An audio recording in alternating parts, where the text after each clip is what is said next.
அனைவருக்கும் வணக்கம். இன்னைக்கு நாம பார்க்க இருக்கிறது கடந்த வாரம் வெளியான அர்ஜுன், அபிராமி, பிரீத்தி முகுந்தன், ஜான் கொக்கேன், விவேக் பிரசன்னா மற்றும் பலர் இணைந்து நடித்திருக்கும் பிளாஸ்ட் திரைப்படத்தை பற்றி தான் வாங்க பார்க்கலாம்.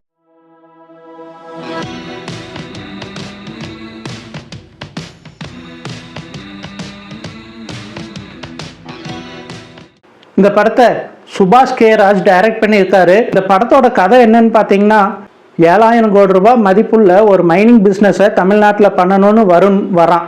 அந்த வருண் தான் ஜான் கொக்கேன். அவருக்கு அந்த பர்மிஷன் கிடைக்கணும்னா மினிஸ்டர் PL தேனப்பனுக்கு ஒரு 1000 கோடி ரூபாய் ஒயிட்டாக கொடுக்கணும் அப்படின்னு டிமாண்ட் பண்ணுறாங்க. அந்த வேலையை முடிக்கிறதுக்காக ஆப்ரகாம்னு ஒருத்தங்கிட்ட கொடுக்குறாங்க வருண். ஆப்ரகாம் அந்த பணத்தை எடுத்துகிட்டு போகிற வழியில் அந்த ப்ராசஸில் பெரம்பூர் SI திலீபன் கிட்ட தற்செயலாக மாட்டிக்கிறான். அவன் இவ்வளோ பெரிய குற்றவாளினே தெரியாமல் திலீபன் அவனை அரெஸ்ட் பண்ணி ஹாஸ்பிட்டல்லாம் ட்ரீட்மெண்ட் கொடுத்துட்ருக்கிற சமயத்தில் அங்கே இருக்கிற போலீஸ்காரங்களையெல்லாம் அடித்து அவன் தப்பிச்சு போயிடுறான்.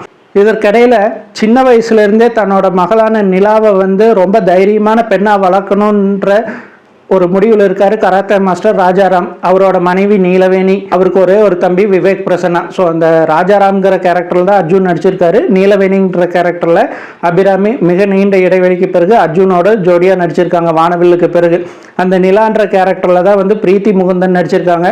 ஸோ அவர் சின்ன வயசுலேருந்தே தன் மகளுக்கு சொல்லி கொடுக்கறது என்னென்னா, எங்கே தப்பு நடந்தாலும் தைரியமாக தட்டி கேட்கணும், அது யாருக்கா இருந்தாலும் கேட்கணும் அப்படிங்கிறதா. நம்மளுக்கு தெரிஞ்சவங்களோ தெரியாதவங்களோ சொந்தக்காரங்களோ நண்பர்களோ யார் இருந்தாலும் சரி, தப்புன்னு ஒன்று நடந்துச்சுன்னா அதை தட்டி கேட்கணும்னு சொல்லியே வளர்க்குறாங்க.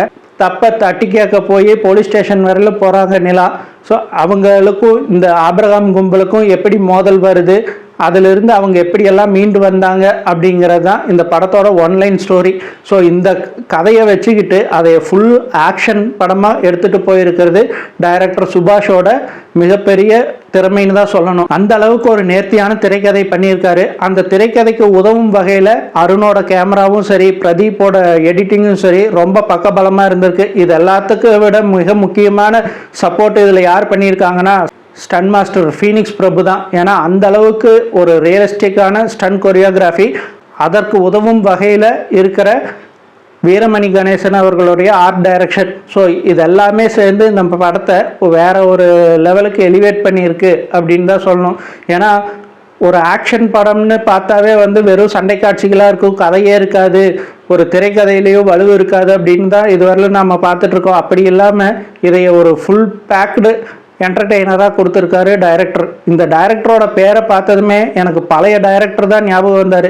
K. சுபாஷ்னு ஒருத்தர் இருந்தார். சத்ரியன், சபாஷ் போன்ற படங்களை டைரக்ட் பண்ணவர். அதில் அந்த சபாஷ் படம் எனக்கு ரொம்ப பிடிச்ச படம். ஏன்னா அதில் பார்த்திபனும் ரஞ்சித்தும் சரி, ரெண்டு பேருமே அவ்வளோ அழகாக நடிச்சிருப்பாங்க. பார்த்திபனோட பர்ஃபார்மன்ஸ் அதில் அல்டிமேட்டாக இருக்கும். அந்த ஒரு ஸ்க்ரீன் பிளேவை இந்த டைரக்டர்கிட்டையும் பார்க்க முடிஞ்சுது. இவர் புதுமுக டைரக்டராக இருக்கார். இருந்தாலும் அந்த பழைய டைரக்டரோட பேரை காப்பாற்றுற வகையில் இவர் ஸ்க்ரீன் பிளே பண்ணியிருக்கிறது உண்மையிலேயே ரொம்ப மகிழ்ச்சியாக இருந்துச்சு. மொத்தத்தில் குடும்பத்தோடு சேர்ந்து பார்க்கறதுக்கு ஒரு நல்ல ஆக்ஷன் பிளாக் பஸ்டர் இந்த விடுமுறை முடிகிற சமயத்தில் வந்திருக்கு. இன்னமும் திரையரங்குகளில் ஓடிட்டு இருக்குதுன்னு தான் நினைக்கிறேன். அனைவரும் சென்று பாருங்கள். மீண்டும் ஒரு நல்ல விமர்சனத்தில் சந்திப்போம். நன்றி.